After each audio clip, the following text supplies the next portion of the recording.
What is going on, Only Playbook fans? We are back, and this is a historic day because the NFL season is officially underway. Tomorrow, we get our first game. Show it.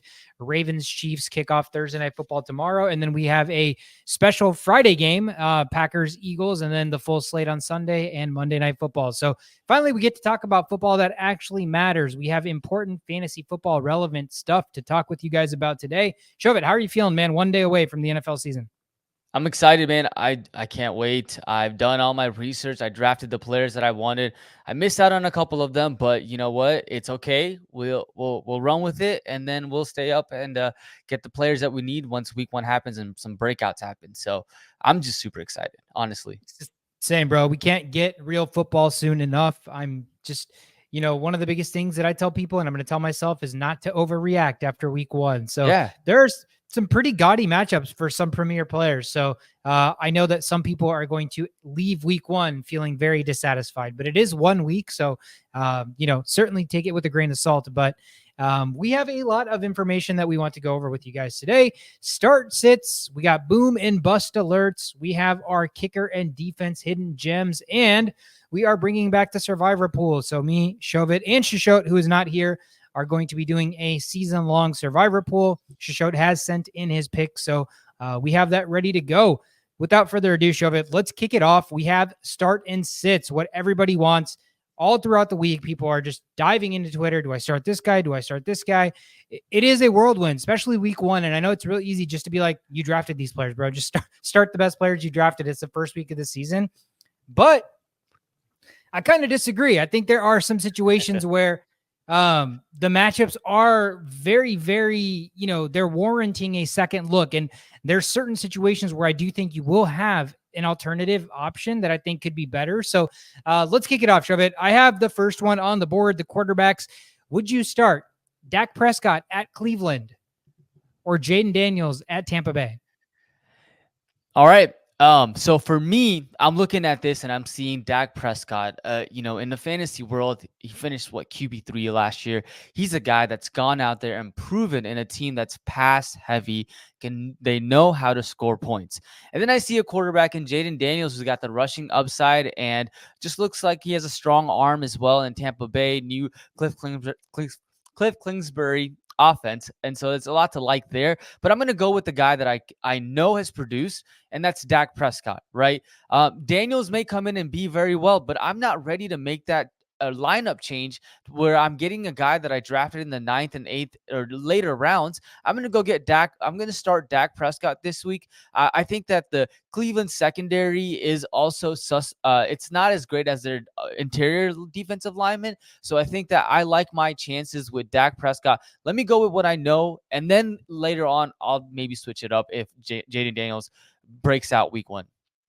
Yeah, I don't think you can go wrong with that answer. I am on the other side of the coin, though. I'm going to play for the upside. I think the reason why is the matchup. Jayden Daniels is going against Tampa Bay. I prefer that matchup to Dak playing in Cleveland against that front seven. The offensive line for the Cowboys, I feel like, is going to take a step back. So even if they're able to be successful getting the ball to CD. I just worry that there's really no secondary options there. Weird year for Dak as well, and it's just a really shitty matchup to start the season with. So I know most people that drafted Dak probably don't have a backup to be like, hey, let me go out and start Matt Stafford week 1 or something like that. You certainly don't want to do that. But when you have a potential quarterback that has the rushing upside to be a top 5 finisher in Jayden Daniels, I think that's a situation, maybe even Caleb Williams, if you want to really get creative. If you were to start one of those guys over Dak, I wouldn't personally hate it. There have been weeks last year where CeeDee Lamb had a fantastic week and Dak still didn't perform. So it's not out of the realm of possibility. Talking about Caleb Williams, Shovit, that takes me into the second quarterback question. Caleb Williams is taking on the Tennessee Titans at home. Would you rather start him or would you start Jordan Love? I think they're playing somewhere overseas in not America. Brazil. So factor that into the equation, and he's facing the Eagles. So Caleb Williams against the Titans or Jordan Love against the Eagles in Brazil. Yeah, it's very interesting that they're playing in Brazil. Brazil has a big security concern, and they're not even able to go out and explore Brazil and all the cool places, the beaches and all of that. So that's going to be interesting. I know the players hate it. Based on, I think Darius Slay said that. But I am going to sort of just take the same thesis that I have with not starting Jayden Daniels, I'm also not starting Caleb Williams here either. I'm going to go with Jordan Love in Brazil. And, the defense of the Eagles their defensive backs have been susceptible to give up points to opposing receivers, especially at the latter half of 2023 last year. Not a lot has been changed. Yes, they have Quinton Mitchell. Yes, they have Cooper DeJean, but those guys aren't really starting. Quinton Mitchell, I think, is a nickel cornerback. So currently, as far as the depth chart goes, so I am not worried about this defense in terms of Jordan Love and his talent. And his talents, supporting cast around him, should be able to produce points. And Caleb Williams, again, like Jayden Daniels, I'm going to sit him this week. If he plays well, then I will consider starting him following weeks. Yeah, I don't hate that one as much just because I'm of the same opinion with the Philly defense.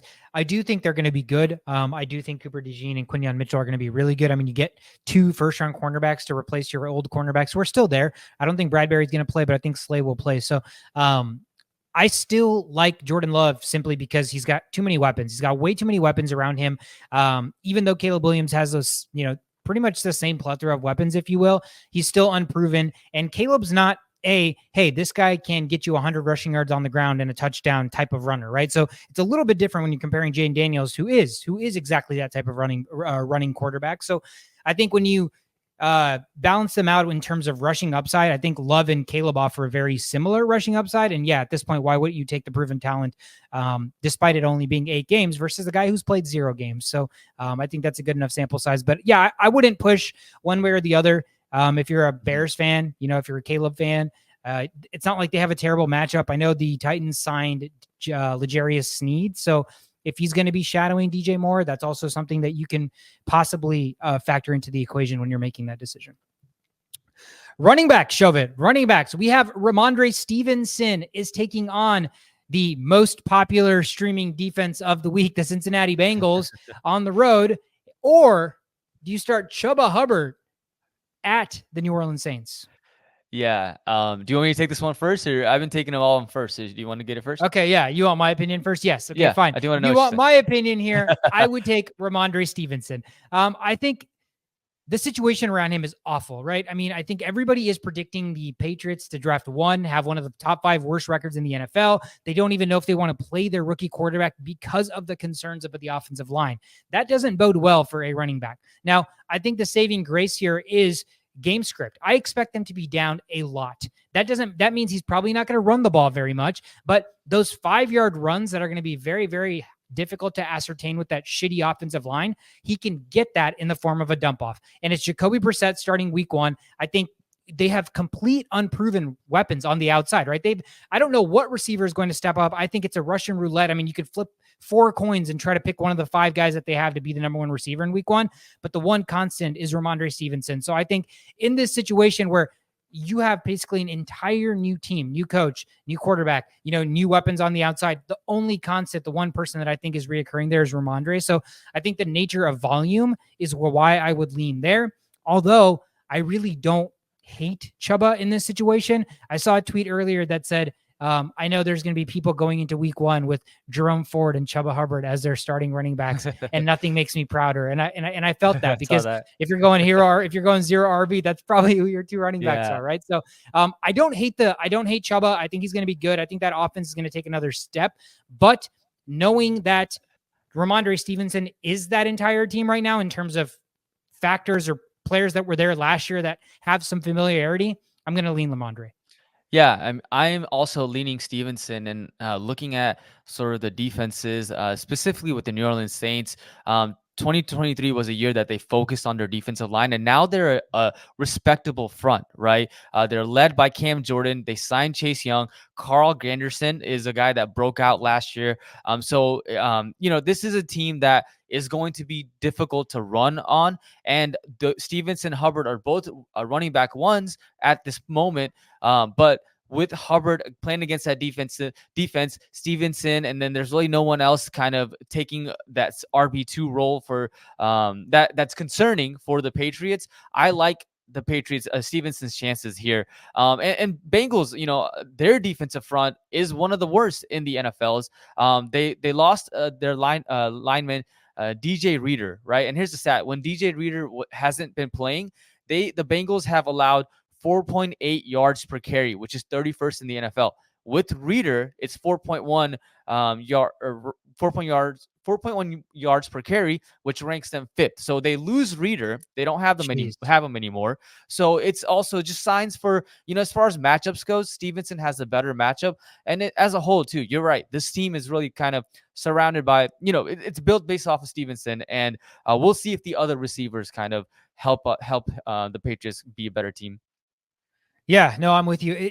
You're just trying to find familiarity in a team that has so many unknowns. And I just think, again, we're 1 year removed from, I'm pretty sure Rhamondre Stevenson being a top 20 running back, if I'm not mistaken. He was 11th. He's a top 12 running back just a year ago, right? Just a year ago. And last year, the Patriots were such a shit show. So I just think it's so easy to drink the recency bias. The same thing I was talking about with Jaylen Waddle from a year ago. He was a top 12 receiver. Like, recency, yeah, you want to account for what's happened more recently to get, I guess, better numbers based on situation. But at the same time, we're forgetting the value in these players because they continue to drop, because new, fresher, cooler names, like younger players are coming into the league, and you continue to funnel these guys out that become forgotten. And again, bad situations. One of the things you learn in fantasy football is when you're presented with an obstacle, you want to play players or get players on good teams, right? So this is the opposite of that, where you're getting a player on maybe the worst team in the NFL. But I think, again, the matchup, specifically running the football, and negative game script where Rhamondre can catch passes,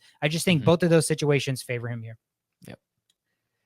Another running back. Chubba, how about you kick off this running back one? Yeah, so this running back, I guess, battle that we have is Javonte Williams at Seattle or David Montgomery versus the Rams. Which one are you going with here? No brainer. David Montgomery versus the Rams. Yeah. I think David Montgomery is a legit running back. Like, forget Jahmyr Gibbs. You can make David Montgomery your RB2 and be so comfortable with it, despite the fact that he's splitting backfield. Jahmyr Gibbs, already, I thought that was weird that when they asked him how healthy he was, he said he's 98 to 100%. Like, just like, I don't know. I don't know why that kind of threw me off. Like, why don't you just say 99? If you're 98 to 100, you're probably 99, or you're just 100%. That's pretty close to 100 to where you could have just said 100. I feel like there is something lingering with this injury. It's the first week of the season, and he's the future of their backfield, right? So they're not going to work that man to the ground. Absolutely not. Oh, by the way, they also face the Rams indoors in like what could be a potential offensive shootout, juggernaut showdown between two NFC champions. Forecasting NFC championship game possibly. So I think this is a no-brainer for me. I'm going to lean David Montgomery. You could have put a lot of running backs opposing David Montgomery in this situation. I think I'd be very hard pressed to not pick David Montgomery. Yeah. I jammed my thumb like 2 weeks ago, and it's still kind of sore. So if you ask me how ready I am for tennis, I would probably say 98 to 100%. So because it's still there, but it doesn't affect my game. So maybe he's just like, you jammed it playing tennis? I jammed it playing basketball. And then it's my left hand, so not too big of a concern. So as far as concerns with starting Javonte Williams is that you really don't have confidence in Javonte Williams as the RB1 for this team, because Jaleel McLaughlin is in that backfield, and he's ready to take on that RB1 role. He reminds me of like a Jaylen Warren situation where Najee Harris is going downhill. Jaylen Warren's coming up. That's what McLaughlin seems like to me. So I already feel concerned about that backfield. But the Rams defensive lineman without Aaron Donald, that's going to be an issue. So I'm just expecting some goal line opportunities for David Montgomery. He's a solid player. He's a beast. And so, I could see him getting those red zone, carries and points for you to be successful and get fantasy points this week. So yeah, I'm with you. I'm going David Montgomery as well.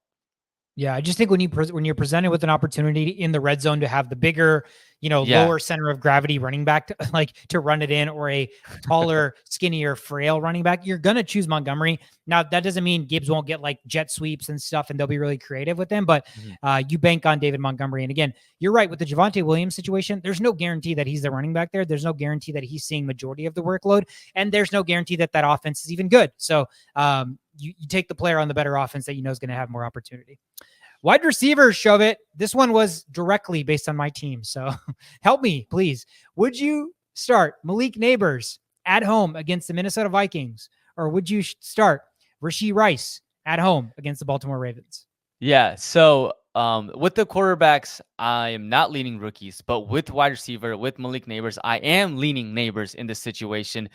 Who else is the ball going to go to, right? He should get most of the targets, and the target share should be higher than any other player on this Giants team. If it's not, then I'm just gonna lose my shit, basically. And with Rashee Rice, you're looking at a guy, yes, wide receiver one, right? But there's Xavier Worthy in the midst. There's Travis Kelce there. And this team is looking like they may run the ball more with Pacheco as well, right? So I think that all of that bodes really well for Nabers. And Baltimore defense also is one of the better secondaries in the NFL. So all of that to say that I'm going to go with the guy who I think will get more volume day one. And I believe that is going to be Malik Nabers. Yeah, it's hard to pass up on, like you said, just knowing that process of elimination. There's not anybody else that they can throw the football to consistently. So Right. again, even if he's seeing 18 targets and like 7 of them are catchable, he's going to see so much volume that it makes it really hard. Now, does it change your mind at all knowing that the Vikings did recently draft Stephon Gilmore, who is a really, really good cornerback and who's most than likely going to match up against Malik Nabers? Yeah, I saw that, and it doesn't bother me. I just don't think that when you draft or not draft, when you sign a aging cornerback, how often does that ever work out in your favor, right? Like, and he's gonna have to guard a speedy Malik Nabers. That just kind of sides with my thesis that Malik Nabers will have a great day, even knowing that Stephon Gilmore is actually there, to be honest with you. Yeah, I also lean Nabers as well. It's sheer volume. I'm so high on Nabers, and I just you're banking on the talent. There's sometimes players that come into situations where the situation will obviously impact or hinder their ability to maximize what they can do, but they are so talented that you are able to overlook the situation, right? And I think Malik Nabers comes into is a talent that you are able to overlook the shittiness of the offense. Daniel Jones there, no other help, so he could get basically triple teamed, not even just double teamed. I think because of his talent, it forgoes all of that, in my opinion. So I'm with you. It's a good situation to be in if you have Nabers and Rice and you're getting to debate which one to start between, because I think they're both going to be really good fantasy football players. So I also lean Malik Nabers. Hit us with that second receiver one that's on that board. Yeah, the second receiver that we have is Amari Cooper versus Dallas, or Chris Godwin versus the Commanders. Which one do you have? Ooh, revenge game for Cooper. Cooper against Dallas, Yes. or Godwin versus Washington. So what I know about Washington is that we talk about secondary play. They have some of the worst. They have some of the worst cornerbacks in all of football. Their number one draft pick, I think last year or 2 years ago, Emmanuel Forbes, is like 3rd on the depth chart already. So that's not a good sign. He's a undersized, like 175-pound corner. So I already feel better about the receivers on Tampa Bay in that situation, just because I know Washington's secondary is bad. Dallas has a great secondary. Dallas has Trayvon Diggs. They have some other guys that I can't think of right now on the spot, but I just know that their secondary is so much better. So I looked at this situation. I look at also the fact that I was somebody that bought in on Deshaun Watson after all the crappiness happened because I knew who the talent was prior. But every game that he played after that shove it just made me less and less and less and less confident in the guy, to now where I think he truly might just have a noodle arm. Like, I think he's lost his arm. So I don't love anything Browns except for Jerome Ford. We've already talked about that. So with that being said, to me, this is a no-brainer. I would go Chris Godwin. They're attempting to get him in the slot. They're going to work him more, and it's going to be a little bit of a volume play, right? So if you're looking at PPR, half-point PPR, I think there's a better chance that Godwin's going to get 6, 7, 8 receptions than Amari Cooper. Yeah, I have some side notes, and the first thing I have on this note is Cooper revenge game. And I thought you like saw my notes or something. I was like, how you read that verbatim. But you're right, man. The Commanders defense is sus, and they give up a lot of points to wide receivers. But I am leaning Amari Cooper here just because of that revenge game and that touchdown that I feel like it's going to happen, even with this, decent Cowboys defense. Although, the Packers receivers did torch them last year towards the end of in the last game of the playoffs. So I think that I'm going to lean Cooper, but it's simply a revenge game. That's the only reason. Yeah. I don't hate that angle for sure. Yeah. All right. That's what we have for start and sits. If you ever have start sit questions, shoot them our way. Twitter, Instagram, TikTok. I don't care. You can text us. I don't care where you send it. Happy to answer any of them. Shove it.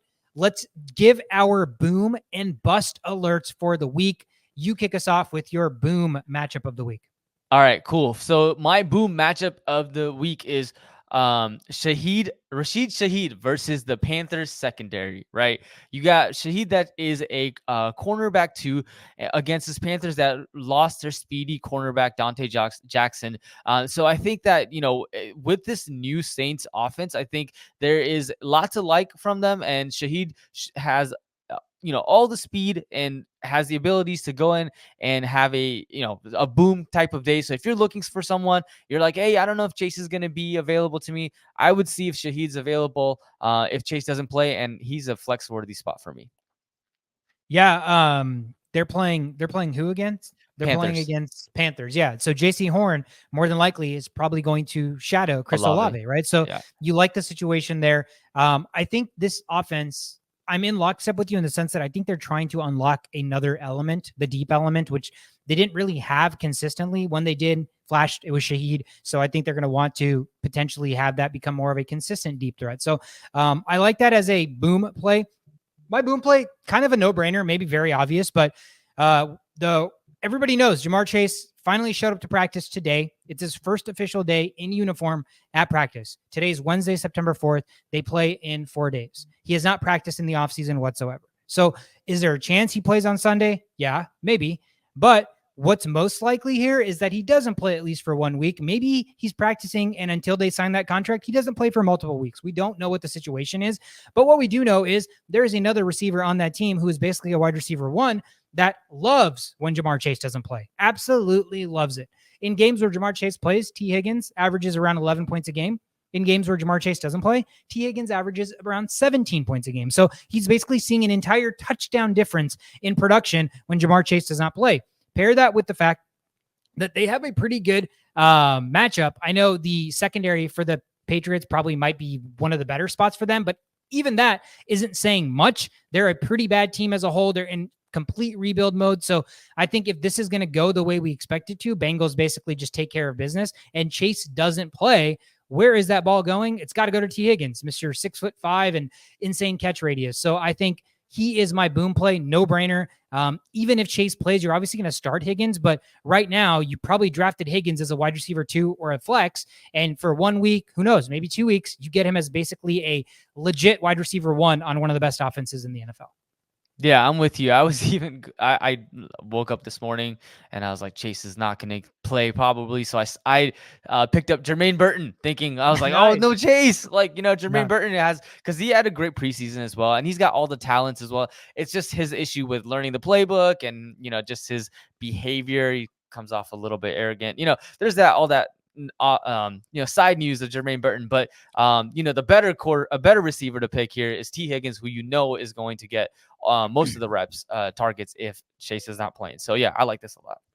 Yeah. Do you have a potential bust for the week, Shove It? I don't have a potential bust for the week, and that's because it's week 1, and who I drafted, I feel good about, and I'm going to start them if they, based on the pecking order. Maybe I would say a guy that I'm considering not starting is Raheem Mostert. And this kind of goes in those lines of like those, who would you rather? But it's like Raheem Mostert or Jerome Ford. I'm leaning Jerome Ford. I understand that Raheem Mostert got a lot of touchdowns, but I just want to see it happen this year once before I go and, start Mostert for the rest of the season. So Mostert maybe.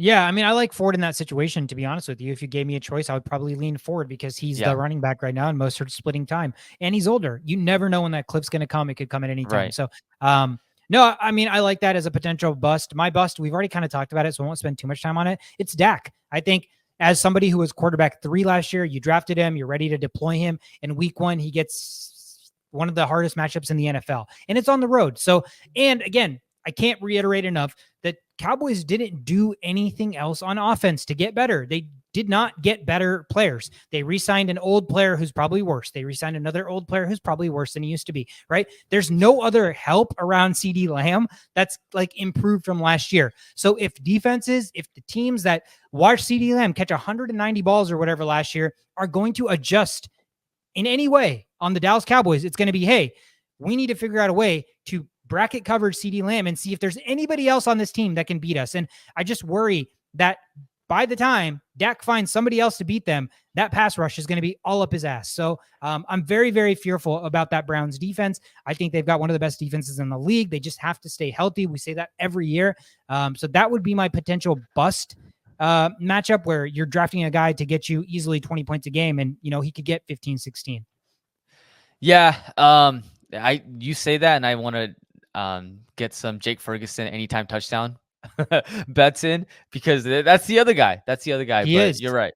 Yeah, Outside he of is. Lamb in the receiving core, there's really no one else. I'm Brandon Cooks, but I don't know. Yep. All right, for all you sickos out there that still play in leagues that have defenses and kickers, we have hidden gems for the week. Shove it. Yours is obvious, so get yours out of the way. Yeah, mine's the Bengals defense playing against the Patriots, we've been shitting on this whole podcast, and so I think that's the best defense that you can go out and get projected to have the most points, obviously, because you're playing against a Jacoby Brissett led offense. And so I just think that the Bengals defense should, it's a safe pick for this week. Yeah, and I think they're at home, so great matchup against a team, again, we've talked about numerous times, that don't have very many weapons. So I like that one. Mine is a little bit more outside. I like the Chicago Bears. And in fact, as a defense, I like the Chicago Bears for the whole season. So they're a defense that right now isn't even getting drafted. They're not even, I think, top 14, top 16. I think they're outside the top 20. But this is a defense that, after trading for Montez Sweat, completely took a 180, just completely, because the pass rush started to develop. It put less pressure on the defensive backs. And now the defensive backs have gotten a lot better. They've signed 2 awesome linebackers. They're building a really, really scary unit. And again, we spend no time talking about their defense because they drafted Caleb Williams. So the talk of the town is the offense. But I think this defense has a chance under the radar. They play Minnesota twice. That's Sam Darnold. Like, that's my favorite team, but that's a lot of opportunity for turnovers there. So that's already 2 really good matchups there. I think the Chicago Bears have a really good spot. They play the Titans this week, who, again, Will Levis, young quarterback. I have hope that offense is going to be a lot better, but they're going from a run-first offense to basically a run-and-gun type pass-first offense with, again, a young quarterback who loves to sling it. Is he capable of 300 yards and 4 touchdowns? Yes, because he did that his first start ever, but he's also capable of throwing 2 or 3 interceptions. So I'm banking on, basically having a rookie quarterback, if you will, starting a brand new offensive system in his second year, which essentially could be his first year. So I like the Bears at home to get off to a flying start. Pair that defense, shove it with Cairo Santos for the Bears, who I also like as a kicker. The Titans last year, number 1 in the NFL in red zone defense. So opponents converted only 37% of the time with scoring touchdowns in the red zone. Not a lot has changed. Their cornerback room got better. So could they give up a lot of yards between the 20s? Certainly, but they stifle you in the red zone. So I think that just bodes well for the kicking game. So Cairo Santos and the Bears defense are my hidden gems this week. Solid. I like it. All right, baby. Let's end the show, Shove with our survivor picks. It's week 1. Let's not lose and not have to play the rest of the season, because that would suck. Shashod actually sent us in a survivor pick, so we gave him the honors to make the first pick. Wouldn't you know it, the team we've been shitting on all episode is the team that he is fading. So he is taking the Cincinnati Bengals to beat the New England Patriots. Man, I feel like we'll have to just scrap this episode entirely if somehow the Patriots come out victorious. Might just have to delete this one from the archives. But he's got the Bengals against the Patriots. Shove it. Who is your survivor pick? Yeah, my survivor pick is the Dallas Cowboys at Cleveland Browns. The Browns are favored, but I just think that the Cowboys offense is going to push through and be able to defeat these Browns. And I don't really have faith in Deshaun Watson and this offense outside of the running game. So yeah, Dallas Cowboys this week. Ballsy. Cowboys on the road as underdogs as your week 1 survivor pick. You lose this, you don't get to pick for the rest of the season. Like, your game is over. Is that how that works? That's what surviving pick means. Yes. Can I get a lifeline? I mean, we should have a lifeline. If the Patriots end up winning this, I mean, I'm just saying you win, and the Browns I guess if the Browns win and the Patriots win, can you imagine that we're done? Yeah, I feel like if we're in a situation where 2 people are eliminated after week 1, we just keep going, and then we just tally up your overall record maybe, and not call it survivor anymore because we all died. So if that happens, we'll have to pivot. But for the sake of the game right now, it is survivor pool. And my pick is going to be the Buffalo Bills. Buffalo Bills at home against the Arizona Cardinals. Everybody's like, oh, Buffalo's going to regress. They lost all their players. They certainly might regress, but as much as we love the offense of the Arizona Cardinals, that defense is going to be really, really bad. So I think there's going to be an opportunity for Josh Allen and the Bills to put up a ton of points. And again, on the road, Cardinals team still trying to find cohesion with the young rookie receiver. Trey McBride's there. They have weapons. Kyler's back. But again, they're still trying to put it all together, and that defense is going to do them no favors. So I like Buffalo to take care of business at home in week 1. Solid. That is it, man. That is the week 1 preview. It is just so exciting that real football is officially back, and we get, again, Thursday, Friday, Sunday, and Monday this week. So they got to stop spoiling us, because pretty soon I'm going to expect an NFL game every day of the week. Wouldn't that be nice? No, I'm just ready. Tomorrow, 7:00? It's going to be great. Can't wait. Can't wait. Thank you guys so much for tuning into another episode. This is what the season is going to look like. So if you enjoy this content, if you find it useful, valuable, tell your friends, hit the like button, hit the subscribe button, spread the word about this podcast. You can listen to us anywhere you get your podcast platform, Instagram, Twitter, TikTok, socials. Follow us. My Twitter's right there. His Twitter's right there. I'm Sweetcard. That's Shove It. We're the only playbook. Good luck in week 1. Football is back, baby. See you guys.